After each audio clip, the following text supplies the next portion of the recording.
मैं नाते रसूल मक़बूल सल्लल्लाहु अलैहि वसल्लम के लिए दावत देता हूँ मोहम्मद शौकत चिश्ती साहिब को कि वो आए और नाते रसूल मक़बूल सल्लल्लाहु अलैहि वसल्लम पेश फरमाए। नारे तकबीर, नारे रिसालत, नारे रिसालत, नारे तहकीक, नारे हैदरी।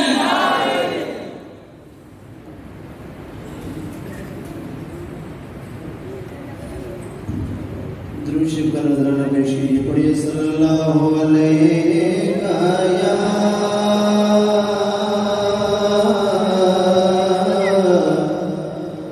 या रसूल अल्लाह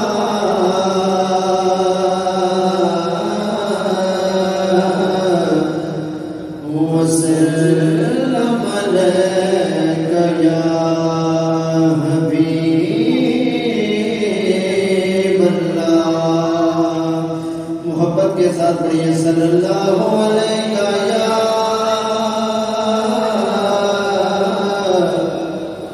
रसूल अल्लाह वसल्लम अलैका या हबीब अल्लाह।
पीर तरीक़त रहबर शरीयत सफज़ादा वाले शान हुजूर पीर तरीक़त जनाब साहबजादा मोहम्मद अबू बकर चिश्ती साहिब दामद बरकातुहुल आलिया, आपका इंतहाई मशकूर है। आप बीमारी की हालत में तशरीफ लाए। अल्लाह तबारक व तआला इनका साया उलमाए अहले सुन्नत पर, अवाम अहले सुन्नत पर तादीर कायम व दायम रखे। अल्लाह तबारक व तआला इनकी इल्मी और इनके जितने भी फैज़ याफ्ता हैं, अल्लाह तबारक व तआला सबको इनसे फैज़ याफ्ता होने की तौफीक अता फरमाए। तो जितने भी उलमाए किराम तशरीफ लाए हैं, अवाम तशरीफ लाई है, सब कामता दिन से शुक्रिया अदा करते हैं। तो अब मैं अपने पीर मुर्शिद के इंतहाई मंजूर नज़र हमारे आस्थाने की शान किबला पीर मुर्शिद के बड़ा ही चाहने वाला, बड़े आसान अंदाज में नात शरीफ पढ़ने वाला, उससे मैं गुजारिश करता हूँ कि वो आए और अपने मखसूस अंदाज में नात शरीफ पेश फरमाए। उसके बाद इंशाअल्लाह सफज़ादा साहब के सामने भाई आए, वो नात शरीफ इंशाअल्लाह फिर खिताब होगा। तमाम अहबाब मोहब्बत के साथ नारे के साथ इनका इस्तक़बाल कीजिए। नारे तकबीर, नारे रिसालत।